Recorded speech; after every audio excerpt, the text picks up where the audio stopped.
बचाओ मुझे, प्लीज कोई बचाओ, ये अनजान साया मुझे मार डालेगा। आधी रात को शिमला की सुनसान सड़क पर 19 साल की लड़की तेजी से भागी जा रही थी, लेकिन इसका कोई फायदा नहीं था। एक काला साया उसकी जान लेने उसके बेहद नजदीक जा पहुंचा था। तभी किसी ने उस लड़की का हाथ थाम लिया और उसे अपने साथ लेकर तेजी से भागने लगा। लड़की ने देखा ये मास्क पहना एक अनजान शख्स था। कौन हो तुम? डरो मत, अगर जान प्यारी है तो मेरे साथ चलो। तभी लड़की ने नोटिस किया उस लड़के की बदौलत वो काला साया काफी पीछे छूट गया था। आखिर कौन हो तुम? और वो काला साया, वो क्या चीज थी? और तुम्हें देखकर उसने हमारा पीछा करना क्यों छोड़ दिया? फिलहाल इतना याद रखो, दोबारा शिमला के इस पुराने रोड से कभी मत गुजरना। अगले ही पल वो अनजान शख्स लड़की को गर्ल्स हॉस्टल के बाहर ले आया। तुम्हें कैसे पता मैं इस हॉस्टल में रहने आई हूँ? अभी वो शख्स कुछ कहता कि तभी हॉस्टल का गेट अचानक खुल गया और अंदर से एक औरत बाहर आई। कौन हो तुम और इस वक्त यहाँ क्या कर रही हो? ओह, लगता है आप ही इस हॉस्टल की वार्डन है। मेरा नाम सुहानी शर्मा है। मैंने सेंट थॉमस कॉलेज में एडमिशन लिया है। यहाँ मेरे लिए एक रूम बुक्ड है। तुम आधी रात को अकेली क्यों आई? क्या जानती नहीं यहाँ के रास्ते कितने खतरनाक हैं? जी मैं अकेली नहीं हूँ, मेरे साथ है ना। इतना बोल सुहानी पलट कर उस अनजान शख्स की ओर इशारा करने लगी, लेकिन वो अनजान शख्स अचानक कहीं गायब हो गया था। अरे कहाँ चला गया वो लड़का? अभी तो यही था। क्या बक रही हो? तुम जब से यहाँ आई हो अकेली ही हो। खैर जल्दी अंदर जाओ, यहाँ रात में बाहर रहना सेफ नहीं है। सुहानी के दिमाग में अभी भी वो अनजान शख्स घूम रहा था। कौन था वो लड़का जो अचानक से सामने आया और अब अचानक गायब भी हो गया? कुछ तो गड़बड़ है। ये सोचते हुए सुहानी अपने रूम में पहुंची, जहां उसकी मुलाकात अपनी रूममेट निशा से हुई। जब निशा को पता चला कि सुहानी आधी रात को पुराने रोड से आई है, तो उसकी आंखें हैरानी से फटी रह गईं। क्या तुम उस पुरानी रोड से आई और फिर भी जिंदा बच गई? ऐसा तो पहली बार हुआ। तुम ऐसा क्यों कह रही हो? उस पुराने रोड के पास एक रहस्यमयी कुआं है। लगभग हर सुबह उस कुएं के पास किसी की लाश मिलती है। कहते हैं उस कुएं के अंदर एक बुरा साया रहता है।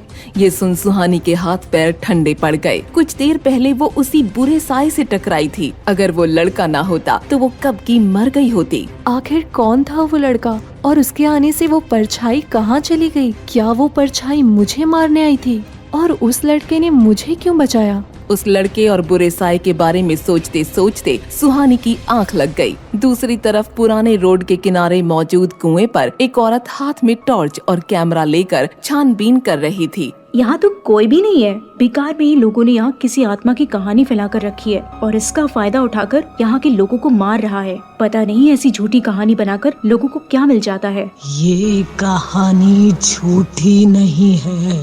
अचानक उस औरत के कान में एक आवाज गूंजी। इस आवाज के साथ ही उसे ठंडी हवा का झोंका महसूस हुआ। जब वो औरत पलटी तो उसने अपने सामने बड़ा सा काला साया देखा। कौन हो तुम? तुम्हारी मौत। इतना बोल वो काला साया तेजी से उस औरत की तरफ बढ़ा और जंगल में औरत की चीख गूंज उठी। अचानक पसीने से तरबतर सुहानी बेड से उठ गई और घबराहट में लंबी लंबी सांसें लेने लगी। वो औरत, वो साया, कितना भयानक सपना था। ऐसा लग रहा था जैसे सब कुछ सच में हो रहा है। अगले दिन कॉलेज में सुहानी को निशा के बॉयफ्रेंड विवेक से पता चला कि रहस्यमयी कुएं के पास एक जर्नलिस्ट की लाश मिली है। ये सुन सुहानी के हाथ पैर ठंडे पड़ गए। कहीं ये वही औरत तो नहीं जो कल रात मेरे सपने में आई थी? सुहानी ये सोच ही रही थी कि तभी निशा बोली, सी सुहानी, आई टोल्ड यू ना, उस पुरानी रोड से गुजरने वाला हर शख्स मर जाता है। तुम लकी थी जो बच गई। लेकिन उस अनजान शख्स ने मेरी तरह उस औरत की मदद क्यों नहीं की? सुहानी ये सोच ही रही थी कि तभी उसके कानों में एक आवाज गूंजी, मेरे पास आओ, मेरी मदद करो। ये आवाज सिर्फ सुहानी को सुनाई दे रही थी। निशा और विवेक बातचीत में लगे थे। सुहानी उस आवाज को फॉलो करते हुए कॉलेज के पीछे मौजूद एक बरगद के पेड़ के पास जा पहुंची। अब ये आवाज और भी तेज हो गई थी। मेरी मदद करो, मुझे आजाद करो। ये सुन सुहानी डरते हुए उस पेड़ के नजदीक जाने लगी, लेकिन तभी किसी ने उसके कंधे पर हाथ रख दिया। सुहानी, आर यू मैड? भूल कर भी उस बरगद के पेड़ के पास मत जाना। यहाँ स्टूडेंट्स को आना अलाउ नहीं है। निशा, तुम वैसे यहाँ आने पर पाबंदी क्यों है? क्योंकि ये पेड़ भूतिया है। कुछ महीनों पहले एक लड़की ने इस पेड़ पर फांसी लगाकर सुसाइड कर लिया था। उसके बाद से यहाँ अजीब अजीब सी चीजें होने लगी, इसलिए कॉलेज मैनेजमेंट ने इसे तांत्रिक से बंधवा दिया और अब इस तरफ हमारा आना मना है। इतना कह निशा सुहानी को वहाँ से ले गई। उसके जाते ही बरगद के पेड़ की पत्तियाँ हिलने लगीं। सुहानी कॉलेज के गेट तक पहुँची ही थी कि अचानक उसके सामने एक बड़ी सी लग्जरी कार आकर रुकी। उस कार में से काली साड़ी पहने एक खूबसूरत औरत बाहर निकली। उस औरत को देखते ही कॉलेज में जैसे सन्नाटा पसर गया। हर कोई डर के मारे कांपने लगा। तभी वो औरत सुहानी की ओर बढ़ी और बोली, बेवजह अनजानी चीजों को नहीं छेड़ना चाहिए, कभी कभी इसकी बहुत बड़ी कीमत चुकानी पड़ती है। इतना बोल वो औरत वहाँ से चली गई। तभी सुहानी निशा से बोली, ये औरत कौन है? ये कॉलेज की ट्रस्टी मिस पद्मनी सिंघानिया है। हर कोई इनसे डरता है। बड़ी ही अजीब औरत है ये। शिमला में सिर्फ तभी दिखती है जब उस कुएं के पास किसी का मर्डर होता है। ये सुन सुहानी सीरियस हो गई। उसे वो कल रात का सपना फिर से याद आ गया।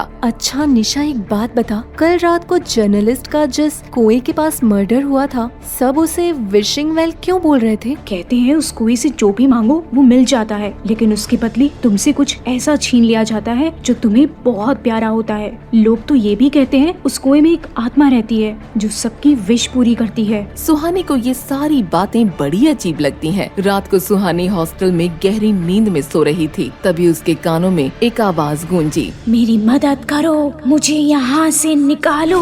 ये सुन सुहानी नींद में चलने लगी। वो हॉस्टल के बाहर निकलने ही वाली थी कि कोई उसका हाथ पकड़ लेता है। तुम इतनी रात को कहाँ जा रही हो? ये हॉस्टल की वार्डन थी, जिसकी आवाज सुन सुहानी होश में आई। वो खुद भी हैरान थी कि वो यहाँ कैसे आ गई। वो मैं ठीक है, कोई बात नहीं, जाओ वापस जाकर सो जाओ। सुहानी के जाते ही वार्डन टेंशन में आ गई। हे भगवान, इस लड़की के साथ भी वही हो रहा है जो सृष्टि के साथ हुआ था। कहीं इसका अंजाम भी सृष्टि जैसा ना हो। उधर दूसरी ओर रहस्यमयी कुएं के पास से एक मास्क पहना लड़का तेजी से गुजर रहा था। ये वही अनजान शख्स था जिसने सुहानी को काले साए से बचाया था। वो लड़का बस कुछ ही कदम आगे बढ़ा था कि वही काला साया गुर्राते हुए उसके सामने आ खड़ा हुआ। लेकिन वो लड़का जरा भी नहीं डरा। तभी वो काला साया गुस्से में बोला, क्यों बचाया उसे?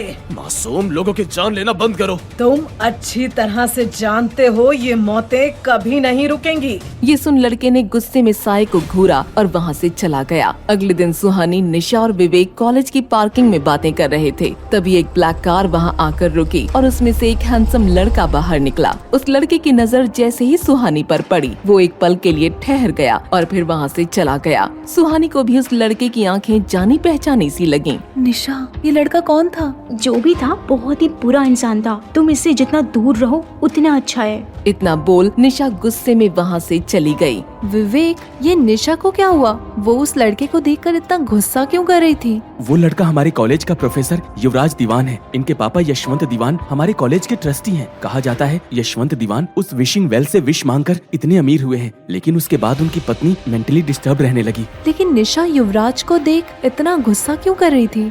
दरअसल तुमसे पहले सृष्टि नाम की लड़की निशा की रूममेट हुआ करती थी। उसे युवराज सर से एक तरफा प्यार हो गया था। एक पार्टी में उसने युवराज सर को प्रपोज भी कर दिया था, लेकिन युवराज सर ने उसका प्रपोजल रिजेक्ट कर दिया था। फिर अगले दिन कॉलेज के पीछे मौजूद बरगद के पेड़ पर सृष्टि की लाश टंगी मिली। उसने सुसाइड कर लिया था। निशा युवराज सर को ही सृष्टि की मौत का जिम्मेदार मानती है। कुछ देर बाद सुहानी क्लासरूम में जाती है। तभी वहाँ युवराज उसे पढ़ाने आ जाता है। उसकी आवाज सुन सुहानी शॉक रह जाती है। ये आवाज, ये तो उसी अनजान शख्स जैसी है जिसने मुझे उस रात काली साए से बचाया था, और ये आंखें भी वैसी ही लग रही हैं। क्या इसका मतलब वो युवराज सर थे जिन्होंने मुझे? सुहानी ये सोच ही रही थी कि तभी उसे वो रहस्यमयी आवाज सुनाई दी, मेरी मदद करो, मुझे यहाँ से निकालो, प्लीज हेल्प मी।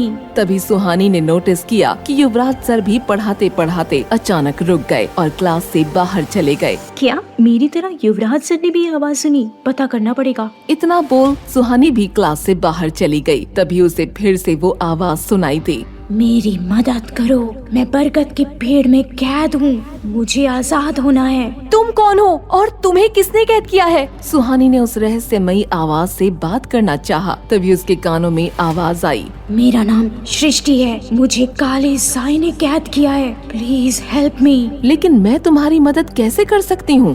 बरगद के पेड़ पर काले जादू से लाल रंग का धागा बंधा है, उसे तुम्हें कल रात 12 बजे खोलना होगा, तभी मुझे मुक्ति मिलेगी।